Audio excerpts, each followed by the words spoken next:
This podcast is part of the Big Heads Media Podcast Network. Go to bigheadsmedia.com for more great podcasts. Baby, what a win this one is! The most patient fans in the league, right to the dog pound, up and in he goes! The rookie out of Georgia goes right side 40, 45, 50, he stumbles a little bit to the 40, he's to the 30, 25, 20, 15, 10, 5, touchdown! Greetings, Dogpound Nation. Welcome to the Two Green Browns podcast, part of the Big Heads Media Podcast Network. I'm John Cahill, and I am joined today by fellow Browns fan from afar, Stephen Gill. Stephen, how are you today? I'm doing well, John. How are you? I'm excellent, and I said it's this time of the year when it's quiet. It's very nice to get. We always like to get fans on that sort of have to go through the same process we have to go through here in Ireland, as in being a fan from afar. You, I understand, Stephen. You have Cleveland heritage that goes back a bit, but it stuck with you. Oh, of course. I mean, if you're born in Northeast Ohio, you're a Cleveland fan. My father worked for an accounting firm in Cleveland, and he always had tickets to Browns games and Indians games. So he would take my brother and I as when we were kids. So that's where my love of the Cleveland Indians and, of course, the Cleveland Browns came from. And that spilled over into the college arena too, I'd imagine, Stephen. I'm an Ohio State fan, yeah. Mm-hmm. I'm also a graduate of a local school here in Nashville, Vanderbilt University, and I'm a Vanderbilt fan. So, yeah, but yeah, look after the locals as well. I follow all sports. And so certain things I think always sort of stand out to me when you're speaking to someone that I suppose doesn't live in the market. The main thing, and it's not really as relevant for you, I suppose, is time difference. When you're dealing with European fans or Australian fans or whatever, the time difference and when games are on, stuff like that. That's a massive thing for us. But I think, you know, the little bit of disconnection, the little bit of distance from Cleveland, sometimes it can be a positive thing. I think when you're looking at media or when you're looking from the outside looking in a bit, I think you have a little bit more perspective sometimes looking from the outside in. Is that something you found over the years because you do a little bit of writing yourself, Stephen? Yes, I do. I have a blog, and I've just started writing articles for a Cleveland website, clevesports.com. So yeah, it's an interesting perspective, especially when you live in a city that has another NFL team. And how does that, like, and again, I suppose it's speaking from the point of view of being someone living outside the market and all that, I'm fascinated by the game day experience, you know. Like, say, for example, our game day experiences here, it's maybe twice a year that I would have maybe an event based around the game. So last year, per se, I went to London to watch one game with a bunch of European Browns fans. I went to Galway here in Ireland to meet up with our Browns backers here for one game. But all the rest of the games during the season was basically myself and the sofa at 6 p.m. on a Sunday evening. So I'm fascinated by how out-of-market Browns fans, do you have a backers group you go to, or do you enjoy the games at home yourself, Stephen?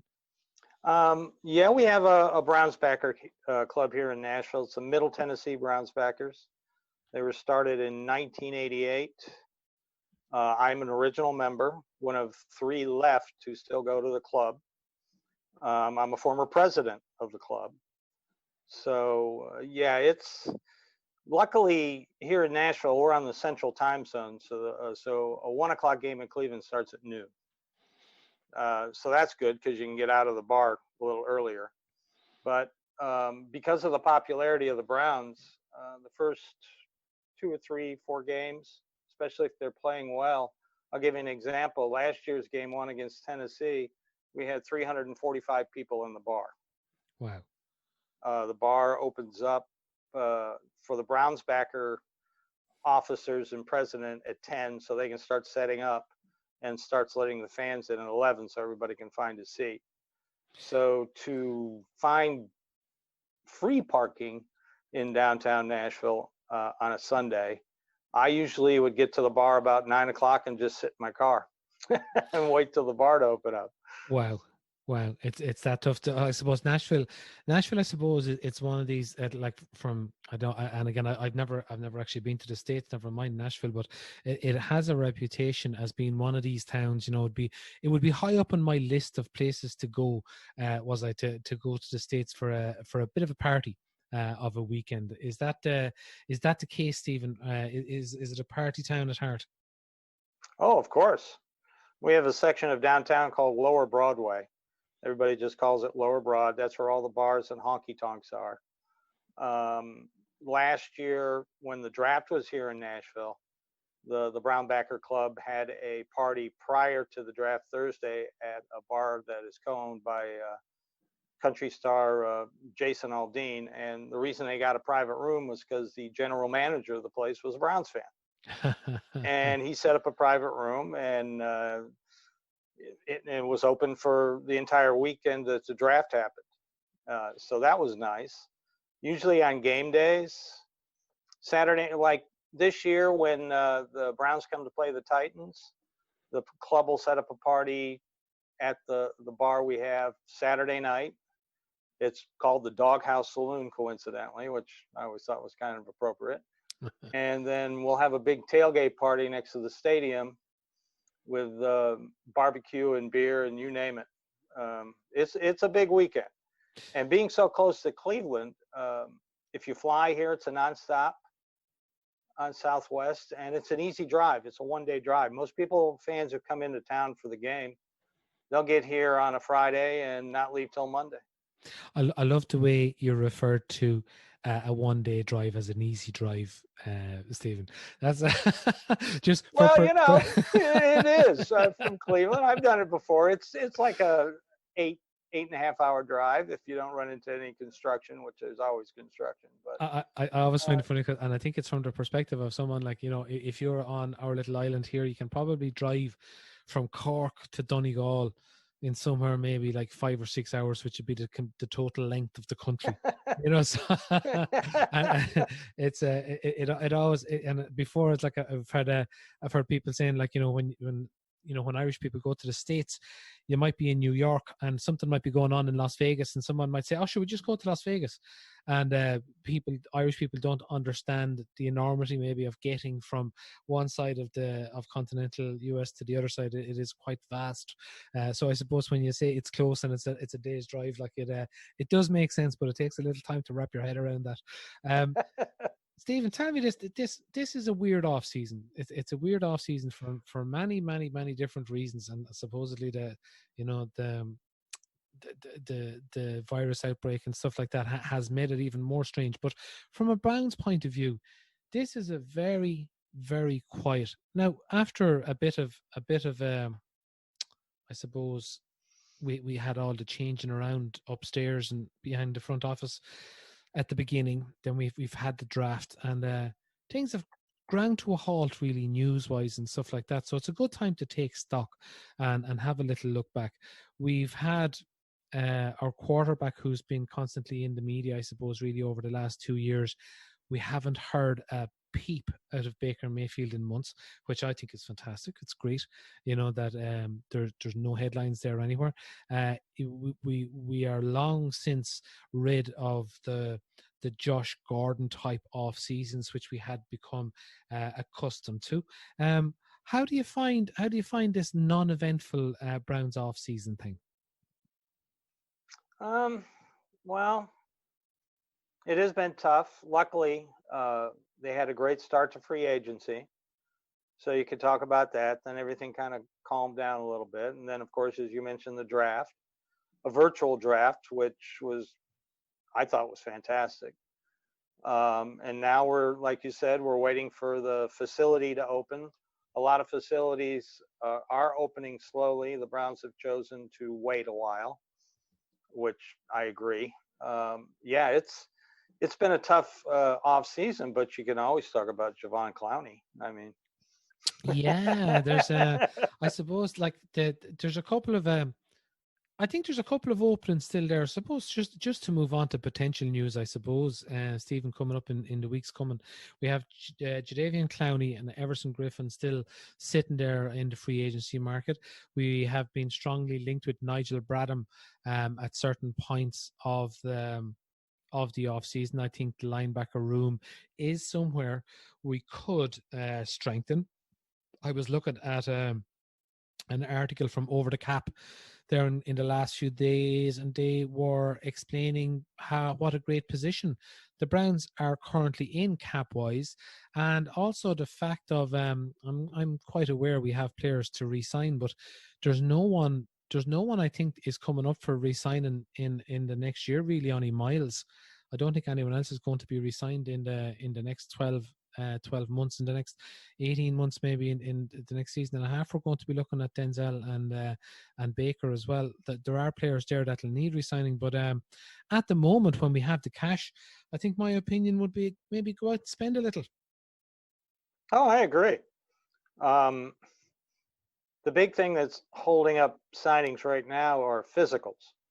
Mm-hmm. Nigel Branham has a bad ankle. It's bone on bone, I've heard. So, and I've also heard he's asking for a little too much money, but you get him in for a physical.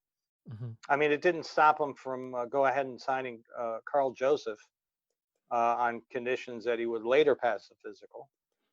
As for Clowney, I don't even think you have to cut Olivier Vernon to sign Clowney. No, I don't think you have to. I think it's just that what will happen is the net cost to Jimmy Haslam is going to be 15 million. Just means he's going to have to pay 15 million extra, and that's not my money, so I'm quite happy for him to spend that. Well, here's the thing.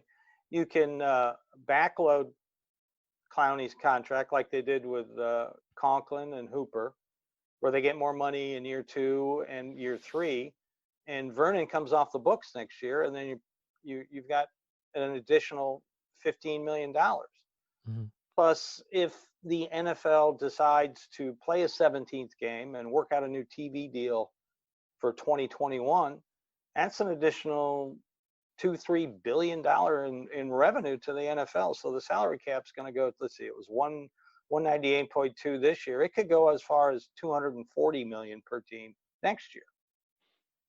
Yeah, so you could afford to sign Clowney to a 3-year deal if you'd like. The trouble is, got to pass a physical. Yeah, and I think that, as I said, that seems to be what's holding up any free agent signings at the moment. We haven't really seen a whole lot of action across the league, really, and I think for that reason and the uncertainty about the future, and I think people are only starting to wrap their heads around the fact now that yes, we'll probably have a league come September, October, whether it's maybe delayed a month or two, or whether it starts with empty stadiums or half empty stadiums, whatever the case may be. We're getting to a point now here in Europe. We have soccer back in Germany. We're going to have soccer back in the UK in the coming weeks, all behind closed doors, obviously, at the moment.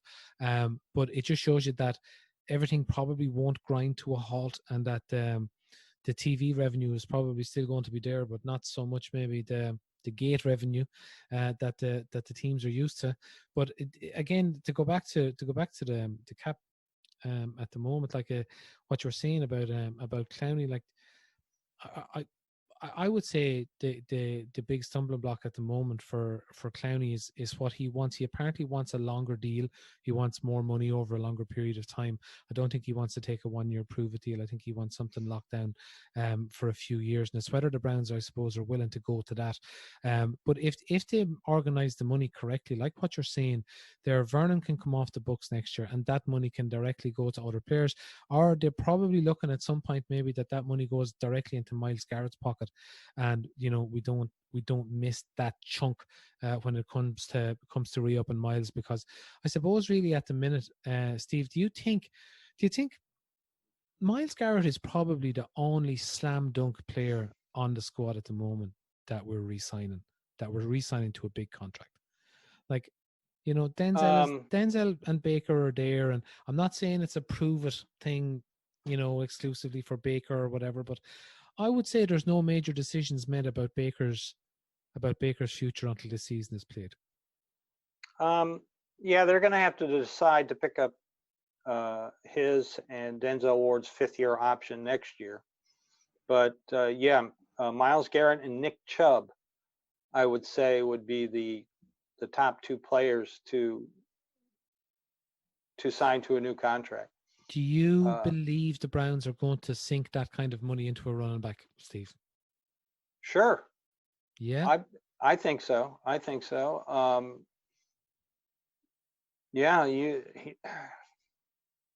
Just look at what he's done. And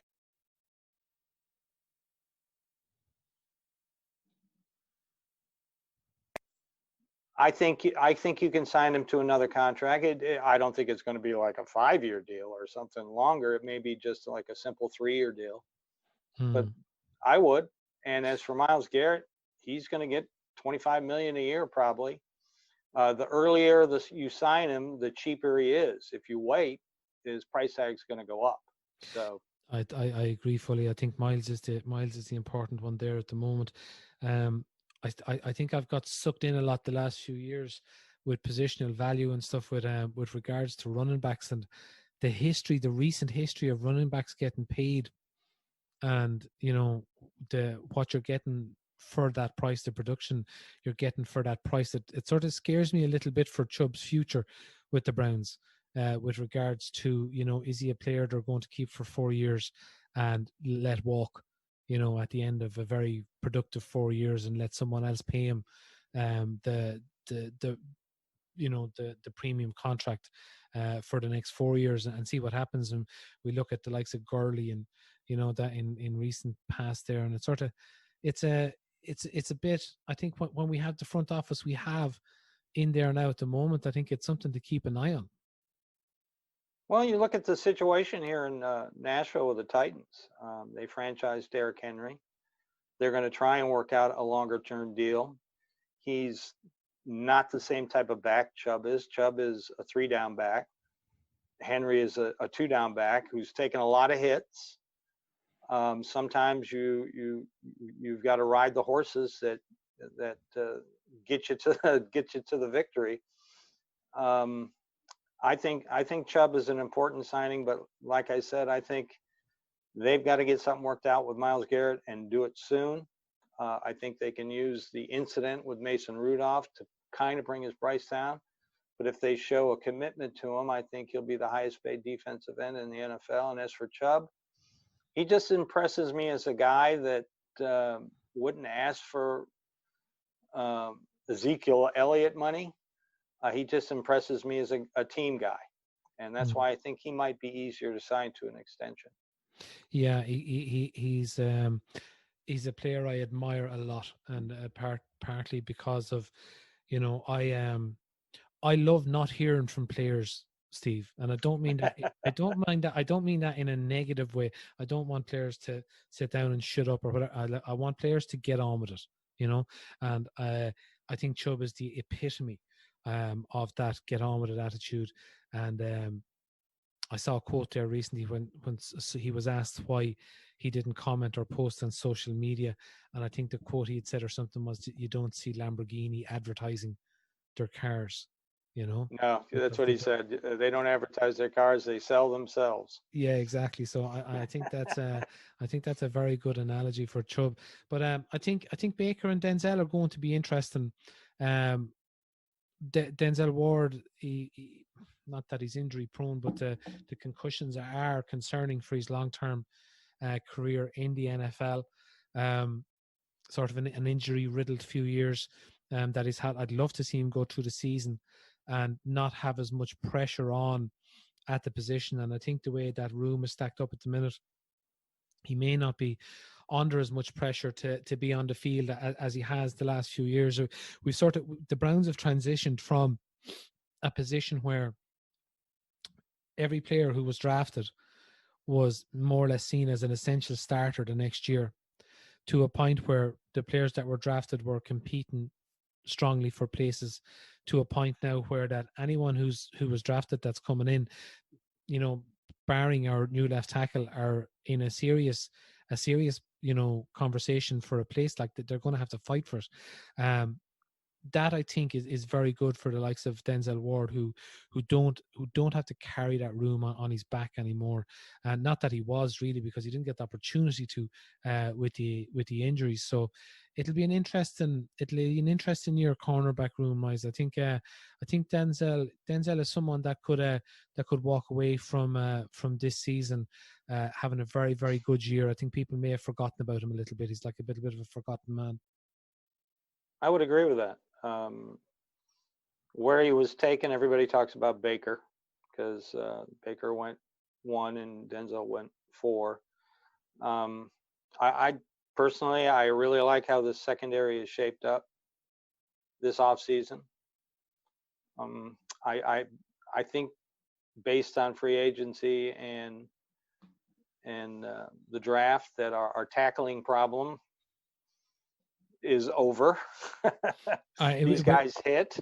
Right. So with regards to, who was it, the Broncos tight end that walked past 7 people, in the game last year, stuff like that. We really need that to stop.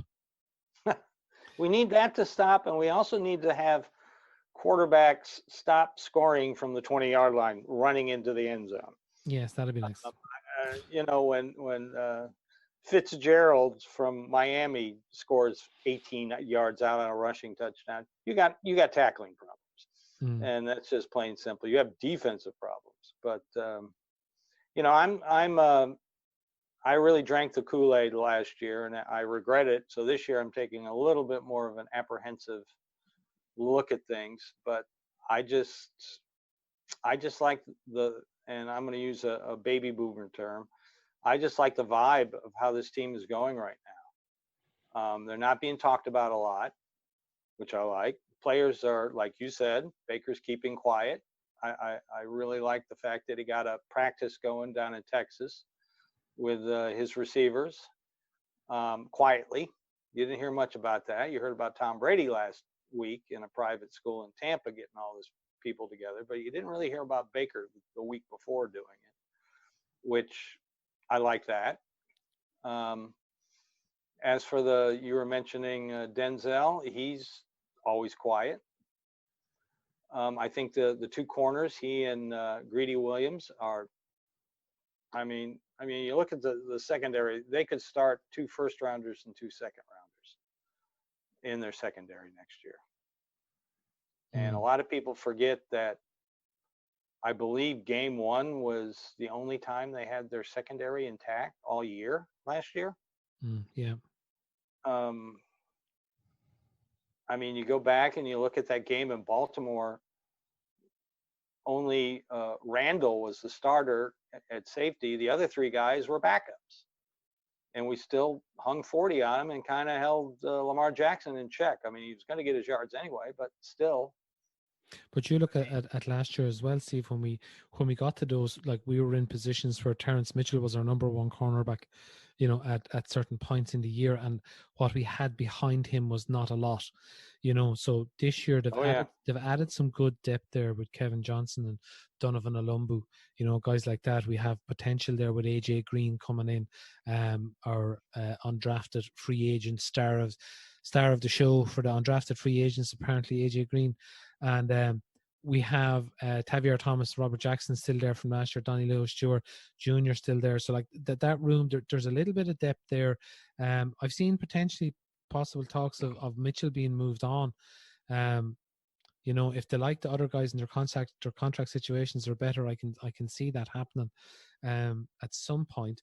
But in the safety end of things, Steve, how confident are you there in the safety room at the moment? We've Carl Joseph and Grant Delpit maybe there as our 1 and 2 guys at the moment, and behind them we have Sendejo, Sheldrick Redwine, Mondrell, Meander, Hassel. Like it wouldn't be the strongest, but then I think with this front office, I think you're going to see the safety position and the linebacker position maybe not undervalued, but maybe underfunded compared to other positions. Well, the linebacker, the Browns don't feel that they have to spend a lot of money at the linebacker position. As for the safeties, yeah, they're going to weed all this out. Hopefully, we'll have a training camp. They're going to weed all this out in training camp. I kind of like the depth in the secondary.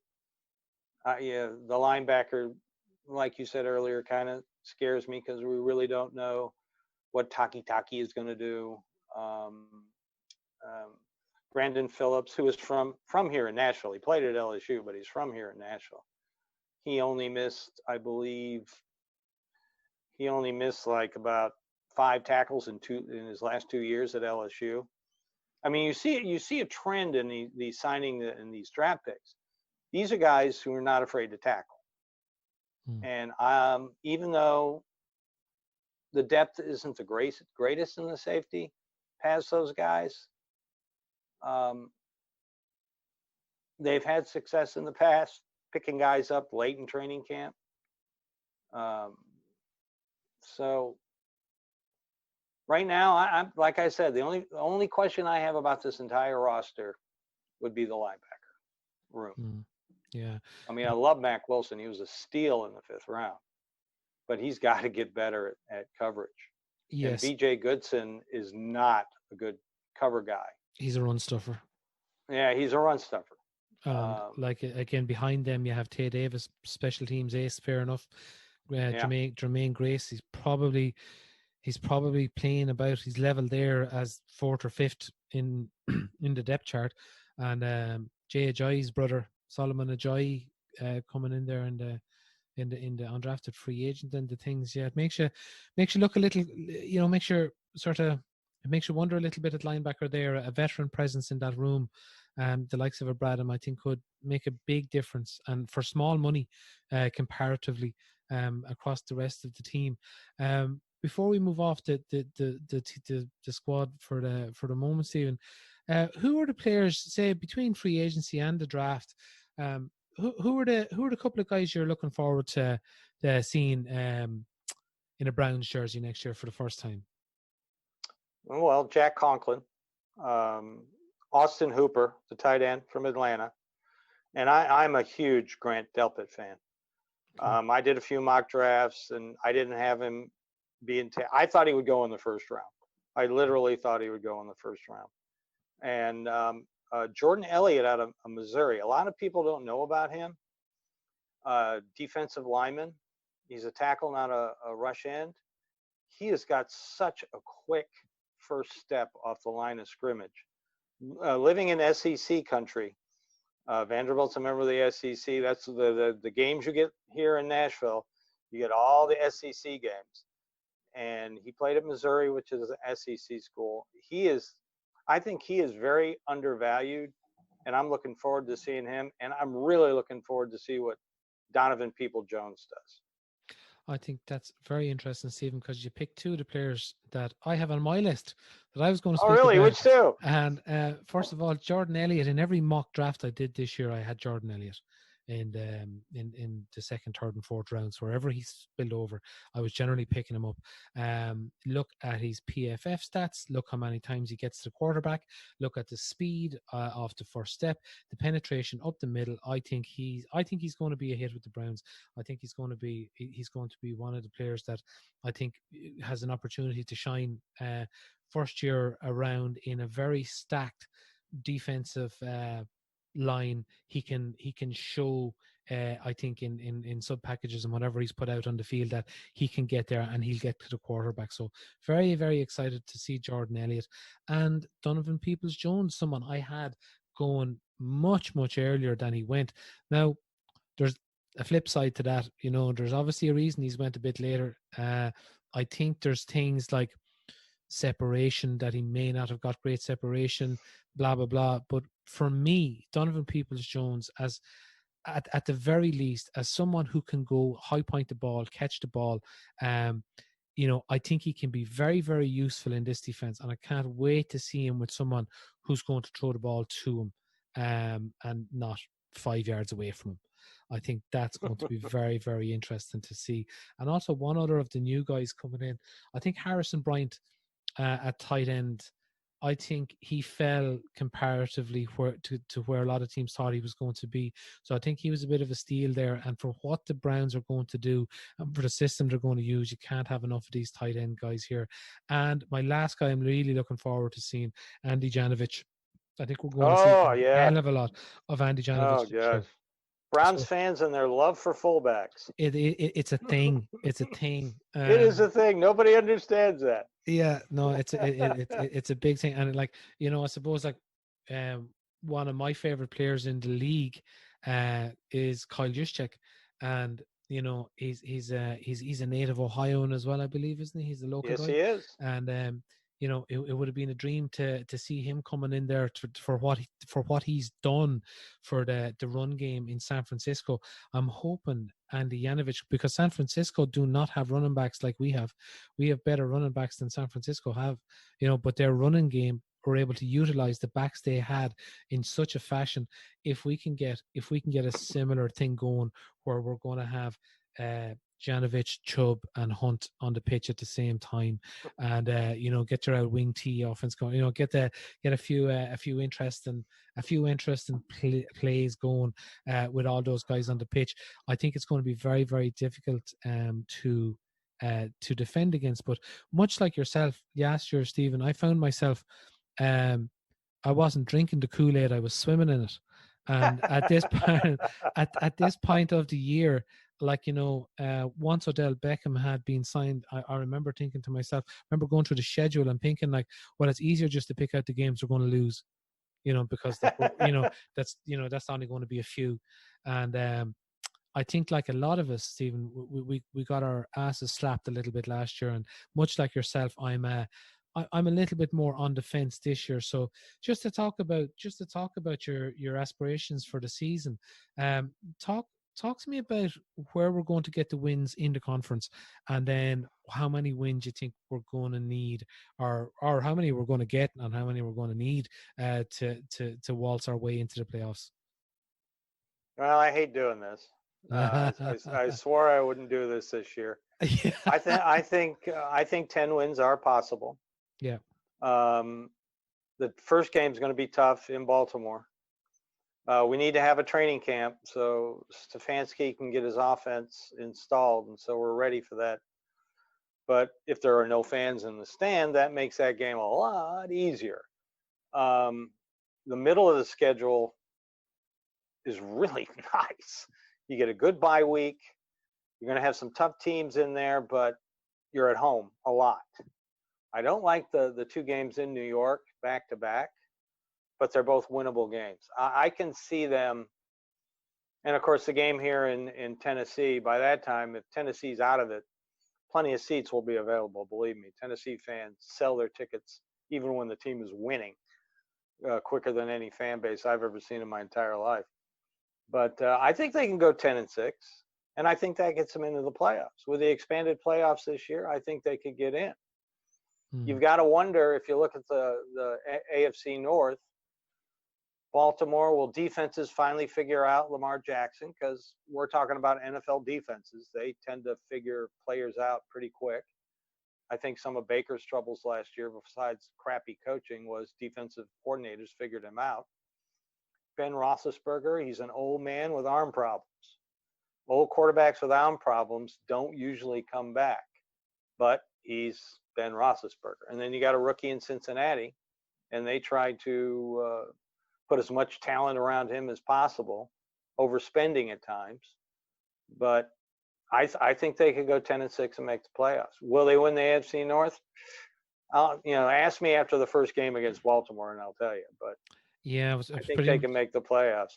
After last year, I made a 7-hour round trip to Galway to watch the game against the Titans last year, and it was I've talked about it before. It was a very long drive home after that game, and a lot of thinking to be done, because I believe, like a lot of fans, I think we thought we were turning up just to win that game, and we didn't, and it was a little bit of a reality check. But for this year, I think like you're saying, that the Ravens, obviously within the conference, they are the scary team within the conference at the moment. The Pittsburgh Steelers have enough to worry us, but will it be with or without Ben Roethlisberger? And like, what percentage of 3 or 4 years ago's Ben Roethlisberger are you going to get back? Also Le'Veon Bell, I think, has left a huge hole there for them, like, and AB, I don't think they've really replaced them, like, so the Steelers aren't what they used to be, but yet they're still a thereabouts. The Bengals are going to be surprise package in some way. It's like, I suppose it depends on how much you believe in Joe Burrow and his capabilities as a rookie with an unproven coach, with an unproven coach, an unproven inexperienced young coach there as well. I wouldn't be terribly afraid of the Bengals now. We could easily go there and lose. It's neither here nor there. We have a couple of tricky games on the schedule. There's they're dotted in and out through the season there. I think we finish off pretty easy. And the strength of schedule in general, I think we're up there near the easier end of things with strength of schedule. We can't really complain about that this year. So, if we were to win 4 games in conference, which I think is entirely doable, and we've 6 games there outside of conference to win, I think that is also eminently doable. So, like, it's not an impossible task. However, this year, whatever happens here, Stephen, whatever the results are, if we're sitting at 7-9 come the end of the season, I think we all have to collectively accept that we go back to the drawing board, and the same team stays in place, the same staff stay in place, the same coach stay in place, and we roll back the same team for next year, and give this thing a shot here. Give it time to breed, give it time to come to life, and people will draw our attention to the amount of money being spent and quarterback windows, blah blah blah. I understand all of that, but you don't get any of that ratcheted progress if you pull the carpet out from under everyone at the start of every season or the end of every season. Yeah, I would agree with that.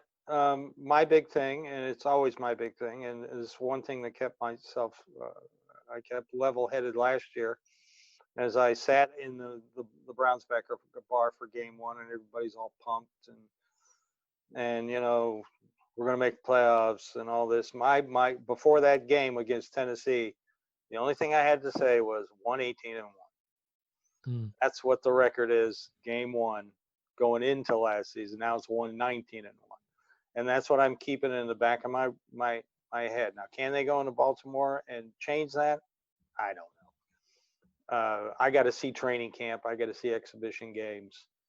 I got to see how they're going to install this new wide zone offense. I mean, they got the horses on offense to run this wide zone. I mean, you've got a good tight end room. You got 2 Pro Bowl running backs already on the roster. Your wide receiver room is fantastic. The offensive line is already way head and shoulders above what it was last year. And it all just comes down to them installing the offense, Baker getting the offense. I'm going to be really thrilled to see what the first exhibition game. And usually I watch, exhibition games of practice, but I'm really curious this year to see what Baker's going to do, hopefully for a couple series in that first preseason game. And then that's when I'll decide how many games they're going to win.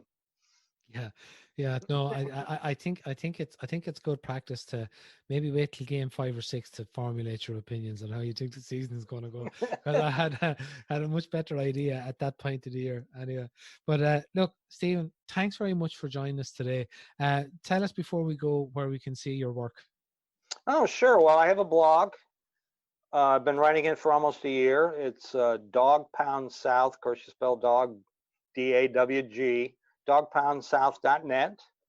I just started, like I said, writing articles for clevesportstalk.com, and they also have a Twitter account at CLE in capital letters Sports Talk. I've got one article that I wrote 2 weeks ago already up on the website. It's about the changes in the Rooney Rule, and how the Browns have always been ahead of the curve on that, going back to when Paul Brown was the head coach. I really Excellent. enjoyed writing it and looking at all the quotes from his son, Mike Brown. That's about it. Like I said, I've been doing a blog for about a year, and I just started writing articles for this website. Excellent. Look, Stephen, we'll be talking to you again. Thanks very much for joining us today. And thanks to everyone for listening. We hope you enjoyed the content that is being brought to you and is brightening up your day. Follow us at Twitter, myself at John Cahill _IRL, and Neil at 2 Green Browns. And we really appreciate any retweets or tagging a friend that may help us and like us and get the pod to grow for us. Thanks very much. And until next time, go Browns. Go Browns. Thanks, John.